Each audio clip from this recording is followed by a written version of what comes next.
Here are some easy yoga therapy, yoga rehab techniques for things that might be afflicting lower body. We're going to come to lying supine. Get your knees bent and get yourself comfortable, resting on the ridge behind your skull. Of course, get your shoulders as far away from your ears as possible, long in your spine. Remember, the first thing you want to do for rehab is make space in your body for things that need to drain out of the injured area to be able to move to. So we need to open up some work in the side body. Best thing for that is banana asana. So come to lying all the way down once you've elongated your spine. Then go ahead and cross your left ankle on top of your right. Get comfortable in your hips. Don't let your weight collapse towards one side or the other. And then from here, take a breath in. As you exhale, move your body over towards the right and make a shape like a banana. Now from banana asana, you can hang out here and breathe into your side body, and that's going to help make space in the lymphatic drainage areas for any injury to be able to move into. The left side of your body drains both of your legs, your left arm, and your head, neck, and face. So really having clear, easy movement through this side of your body is super important, but not easy. You can't force it. All you can do is hang out like a banana and breathe into places that feel stuck. Relax, wait, breathe again. Sometimes we spend 7 to 10 minutes in this pose just on this side. Because again, both of your legs, your arm, your head, neck, and face. Not just stuff like sinus congestion drains into this area, but sore stuff from both of your legs, byproducts of having to rebuild muscle and things like that. So this is a pretty high traffic area for lymph fluid. Give it some space. Once you've done banana asana to your left side though, uncross your ankles first.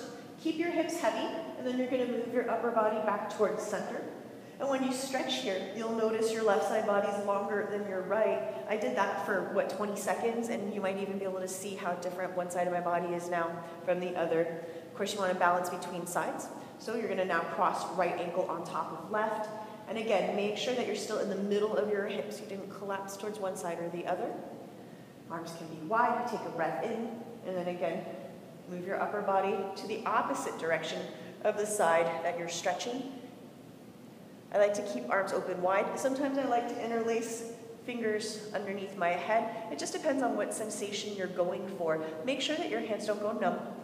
If your fingers do start to tingle here, move your hands closer to your body, get your shoulders off of your neck, and if you're having sinus congestion or pressure in your head, twist through the neck and make sure that that's complementary to your lateral angle here, and that way you'll get a little bit more squish in the lymph nodes under your jaw and behind your ear.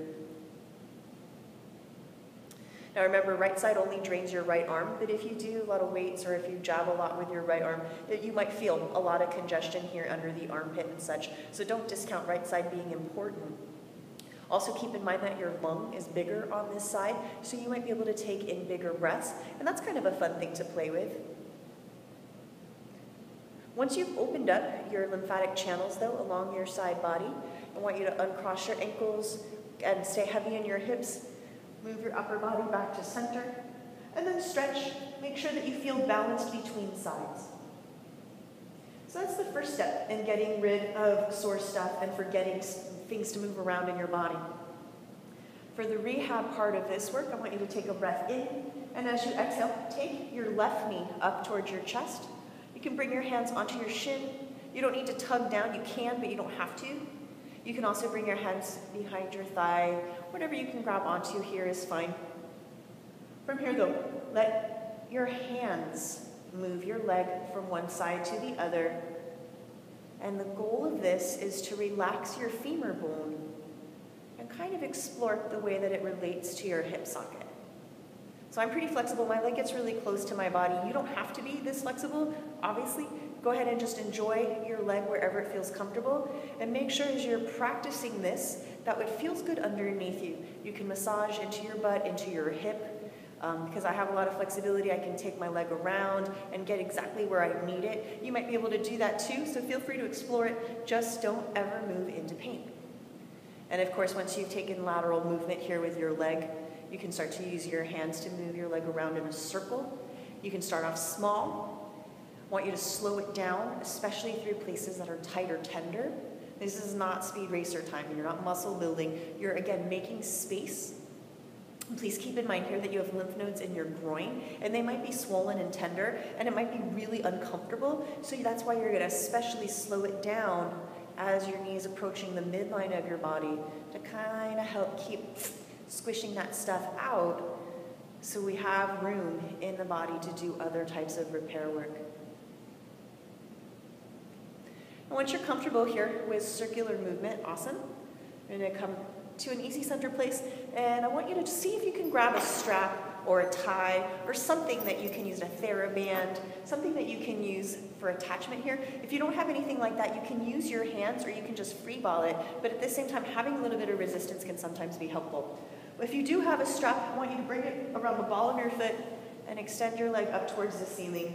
And again, I'm flexible. You don't have to be. You need to keep your butt on the ground. So if that means you're here, it doesn't matter. If it means you're here, it doesn't matter. This angle right now is completely irrelevant. Just get your leg higher than your heart and come to a place where you can relax. That being said, you're going to hold one end of your strap in each hand. Keep your shoulders off of your throat and take a couple moments to just get comfortable here. Now the first thing we're going to do is track the ankle. So go ahead and press your toes up towards the ceiling and then gently pull your toes towards your face and put eyes on your ankle here. Notice if you see lots of wobbling or lots of quivering. You're not going to take that personal. You're going to use the strap as an opportunity to bring everything into a balance. You should feel equal work on both sides of the muscle behind your shin. And this work also might make you want to clench your teeth or hold your breath. And if you notice that happening in your body, I need you to find the room to relax. Let this be easy. Focus on only doing the work here in your ankle. Once you've enjoyed some easy flexion and extension here of your ankle, we're going to take inversion and eversion, and this is definitely a world of hurt for most people, especially runners. So let's take it nice and slow. For your left leg, you're going to start by pulling on the right side of your strap, and the sole of your foot is going to face the inside or the midline of your body, and you should feel a wicked stretch here from the outside of your knee down around your ankle and into the sole of your foot. Then when you're ready to switch, you're going to pull on the other side of your strap and the sole of your foot kind of faces to the outside. Now your wicked stretch is on the inside of your leg. Don't move into pain. Remember, this isn't muscle building right now. We're just trying to influence whatever might be hurt inside the ankle or inside the foot to drain down. So we're taking easy movement here. Of course, these are the muscles that control your toes and make up the arches of your feet, and that's why they're often a spicy world of hurt.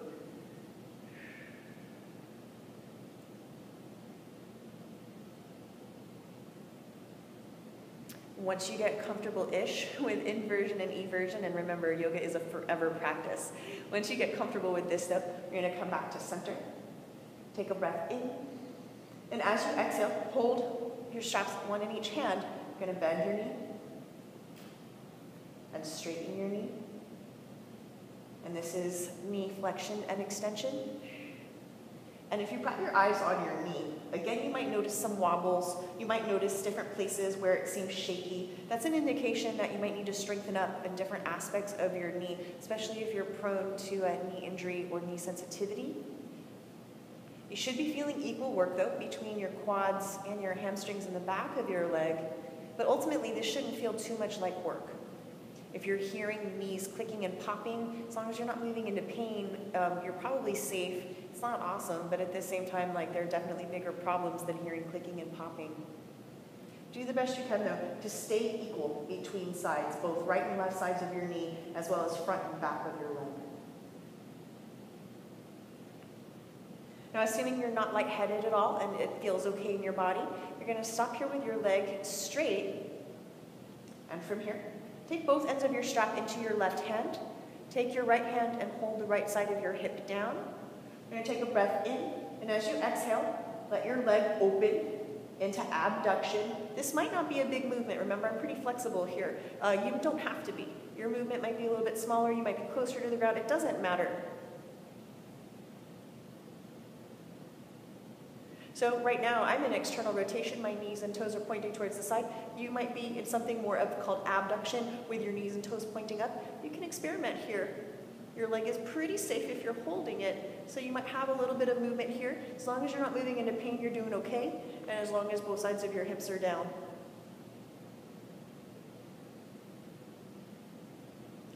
You also might be able to explore taking your leg closer to your ear, moving your leg around. And once you've kind of loosened up in your hip, go ahead and explore all of the dynamic motions that you might have available to you here. But again, don't force a stretch. Now is not the time to try to do muscle building work or serious muscle stretching work. Right now we're trying to rehab stuff, so focus on moving in ways that feel like pleasure, getting rid of sore stuff, and moving blood and oxygen into the places that might need some repair.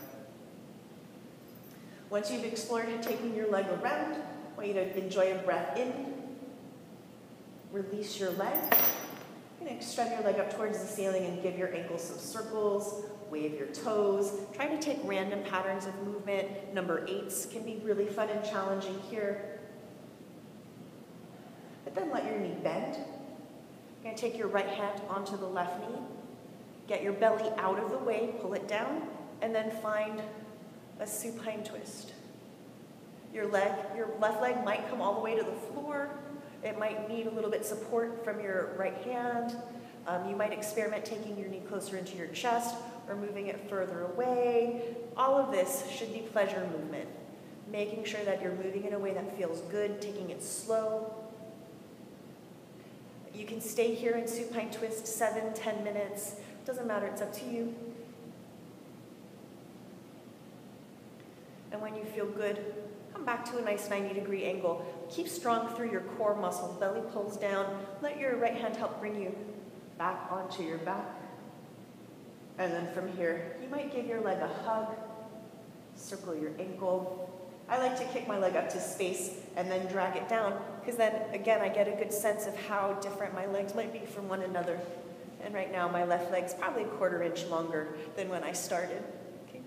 So, second side of this work, take a breath in, hug your knee up towards your chest. Take a moment to feel it out. This side can be different, especially if one side is more injured than another. So give yourself plenty of time to just relax here, because this is already enough. When you're comfortable, go ahead and experiment with lateral flexion, your arms moving your leg from one side to the other.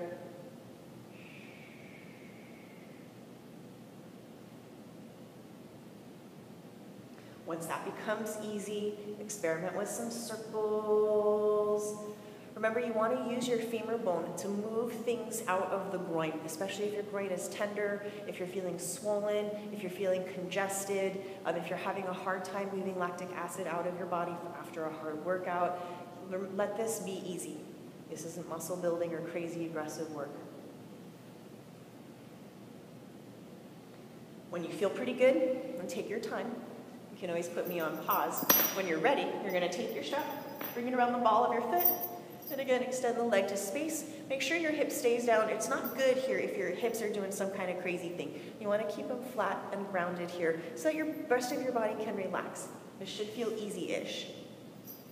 From here, though, point your toes, flex your toes, ankle flexion and extension.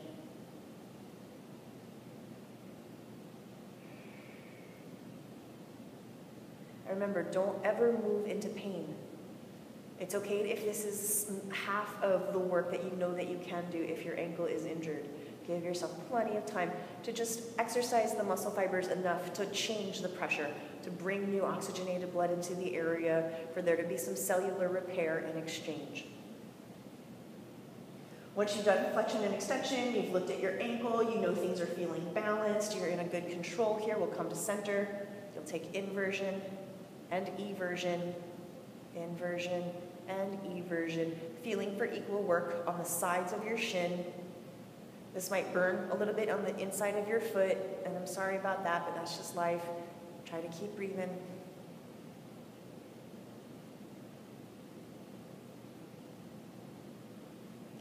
And after you've balanced inversion and eversion, come back to center, take a breath in, exhale, bend the knee, straighten the knee, And again, don't move into pain. Doesn't matter if your leg totally straightens here or not. Remember, I'm a yoga teacher. This is all I do all day long. Doesn't matter. I don't kick strong. I don't run fast. If you do, your knee might not totally straighten, and that is okay. You do not need to look like a yoga teacher if you want to stay strong. Anyway, though, knees should feel equal between right and left sides of the knee, between front and back body. And if you hear clicking and popping, it's okay as long as it's not painful. If it's painful, you might need to talk to a doctor. Anyway, though, once you're back in center, go ahead and practice some abduction at first, keeping your knee and toes balanced here, but then maybe a little bit of external rotation. Again, doesn't matter if your knee bends.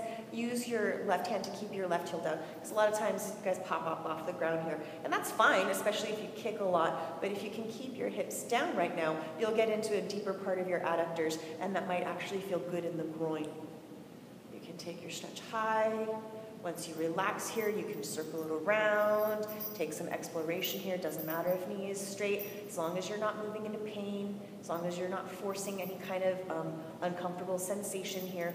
Remember, the goal here is to draw blood and energy where you need it right now for repair.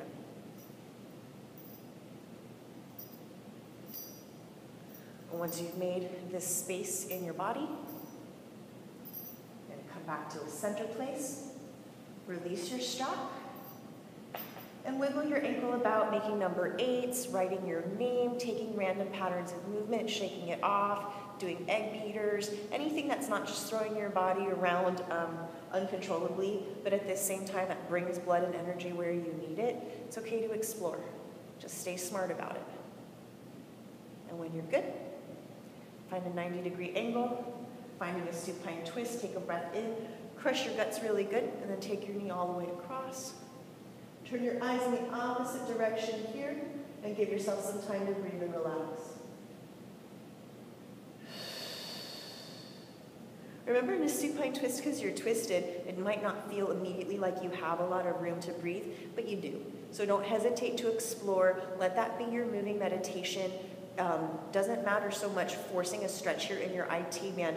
If you just rest your hand here, it's heavy enough that you'll get a decent stretch through the outside edge of your hip and all that. If you force that stretch, you might not be helping yourself. So let that be easy. Forget about that part of it. Focus on your breathing here.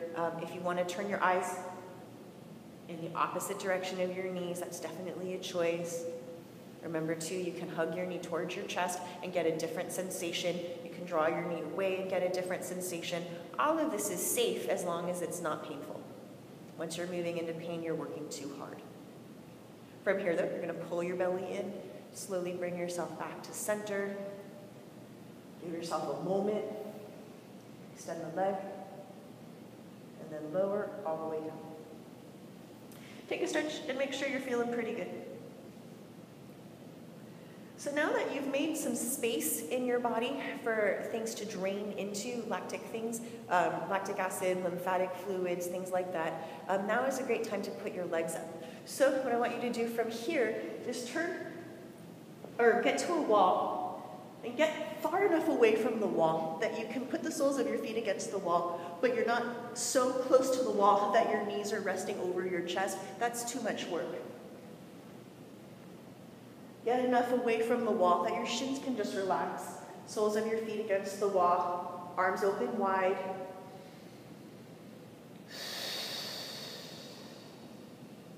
And now you get to breathe and relax.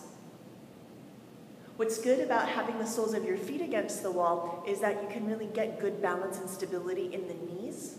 You can spread your toes wide. You can feel as if you're on the floor here, except that clearly you're against a wall. If that becomes easy and you want to take this a little further, you can take legs up a wall pose, bringing your heels to the wall. You can practice flexion and extension. You can just hang out here. But the more that you're able to relax, the more gravity is going to help draw the stuff out of your muscles that you no longer need, the cellular waste and things like that, and the more oxygenated blood will move into the injured areas. So keep your feet up here. Unless you feel pressure behind your eyes or you get lightheaded, you can be here for 7-10 minutes at a time, making sure though that you're not lightheaded. That's not the kind of thing you're going to muscle through. That's the kind of thing that means you're going to hug your knees towards your chest and come into recovery pose.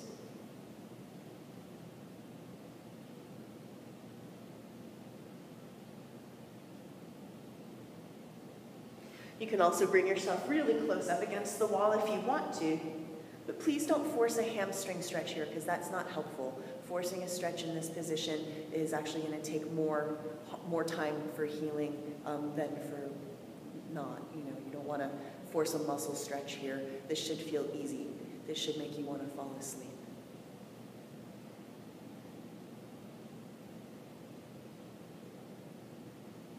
And again, once you've done this work sufficiently here, you're going to hug your knees towards your chest. Let your knees twist to one side. Eyes go in the opposite direction of your knees. And then you'll switch sides. And then you'll come all the way into a recovery pose. And then slowly back up towards a comfortable seat. And that process, again, can take 7 to 10 minutes, however long you really want to, as long as you're not dizzy or lightheaded. You want to give your body time to relax into health. It's certainly not something that you can force. And please, again, remember, don't ever move into pain. Try to reorient your thoughts to being healing here, to being loving, to getting this pain and tension off of your body, because you know already that you have the same capacity to heal as you do to destroy. You just have to make sure that you allow yourself the opportunity to tap into that. Can't force it. All you can do is breathe and relax into it and trust that it's going to happen, because of course it will. So thank you for doing that work. Hope it helps. If you have any questions, send me an email.